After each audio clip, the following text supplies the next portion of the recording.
जुनून ए इश्क में आपका स्वागत है। यह चैनल उन लोगों के लिए है जो प्रेम को सिर्फ रिश्ते की तरह नहीं बल्कि चेतना की यात्रा की तरह देखना चाहते हैं, जो आकर्षण को गुनाह नहीं बल्कि ऊर्जा समझते हैं, और जो ओशो की उस बात को महसूस करना चाहते हैं जहां प्रेम, कामना और ध्यान एक दूसरे के विरोधी नहीं बल्कि एक ही धारा के तीन रूप हैं। आज की यह कथा ओशो की सोच के अनुसार रची गई है, न उपदेश की तरह, न उपन्यास की तरह, बल्कि एक अनुभव की तरह। यह कहानी है विवेक और अन्वी की, लेकिन उससे भी ज्यादा यह कहानी है उस ऊर्जा की जिसे ओशो सेक्स कहते हैं और समाज वासना। विवेक ने जीवन में बहुत कुछ पढ़ा था, बहुत कुछ जाना था, लेकिन उसने कभी अपने भीतर उठने वाली इच्छाओं को बिना डर के देखने की हिम्मत नहीं की थी। उसके भीतर आकर्षण आता था, पर उसी के साथ अपराध बोध भी आता था। ओशो की एक पंक्ति ने उसे भीतर तक हिला दिया था। जिसने कामना को दबाया, उसने प्रेम को भी दबाया। उसी वक्त विवेक ने तय किया कि वह भागेगा नहीं, देखेगा, समझेगा। तभी उसकी मुलाकात अन्वी से हुई। अन्वी कोई साधारण स्त्री नहीं थी, या शायद हर स्त्री साधारण ही होती है जब हम उसे देखने का साहस रखते हैं। अन्वी की चाल में जल्दबाजी नहीं थी, उसकी आंखों में न्योता नहीं था, लेकिन एक स्वीकार था। वह विवेक के पास बैठती, बहुत पास नहीं, पर इतनी दूरी भी नहीं रखती कि ऊर्जा बह न सके। ओशो कहते हैं, शरीर दो हो सकते हैं, पर ऊर्जा हमेशा साझा होती है। विवेक ने पहली बार महसूस किया कि किसी स्त्री की उपस्थिति शरीर में हलचल तो लाती है, लेकिन अगर मन जागरूक रहे तो वही हलचल शांति भी दे सकती है। अन्वी की उंगलियां कभी विवेक को नहीं छूती थीं, लेकिन जब वह बोलते बोलते रुकती, उस रुकने में ही एक स्पर्श होता था। ओशो कहते हैं, असली सेक्स स्पर्श में नहीं, जागरूकता में होता है।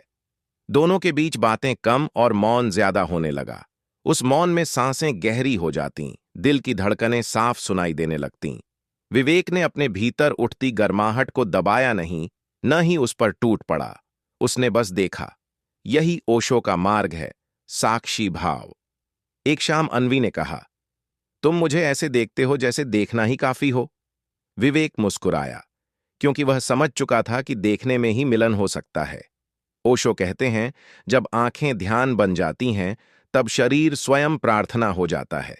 समय के साथ दोनों और करीब आए, लेकिन करीब आने का अर्थ छूना नहीं था।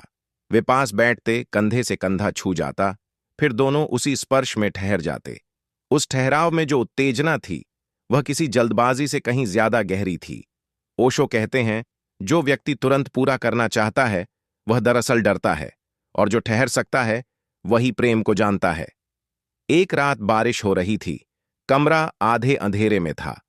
अन्वी की सांसें धीमी थीं, विवेक का मन शांत था। दोनों जानते थे कि शरीर एक दूसरे को पुकार रहा है, लेकिन वे भागे नहीं। विवेक ने अपनी हथेली अन्वी के हाथ के पास रखी, छुई नहीं, बस पास रखी। उस अधूरे स्पर्श में जो कंपन था, वही ओशो का ध्यान है। ओशो कहते हैं, सेक्स जब ध्यान बन जाए तो उसमें कोई पशुता नहीं बचती। अन्वी ने आंखें बंद कर लीं, विवेक ने भी। उस पल में समय रुक गया। आगे क्या हुआ, इसे शब्दों में कहना आवश्यक नहीं, क्योंकि ओशो के अनुसार जो सच है वह अक्सर अनकहा ही रहता है। दोनों अलग हुए, लेकिन खाली नहीं, बल्कि भरे हुए। विवेक ने पहली बार जाना कि सेक्स कोई क्रिया नहीं, एक अवस्था है, और प्रेम कोई वादा नहीं, एक जागरूक उपस्थिति है। यही ओशो का सार है कि जब तुम कामना को स्वीकार कर लेते हो तो वह तुम्हें बांधती नहीं, मुक्त करती है। और अब अंत में जुनून ए इश्क की यही भावना है। यहां हम प्रेम को भड़काते नहीं, समझते हैं। यहां हम कामना को गिराते नहीं, ऊपर उठाते हैं। अगर यह कहानी आपको सिर्फ उत्तेजित नहीं बल्कि शांत भी कर गई हो, तो समझिए आपने ओशो को सही जगह से सुना है। जुड़े रहिए जुनून ए इश्क के साथ, क्योंकि यहां मोहब्बत शरीर पर नहीं रुकती, यहां मोहब्बत चेतना बन जाती है।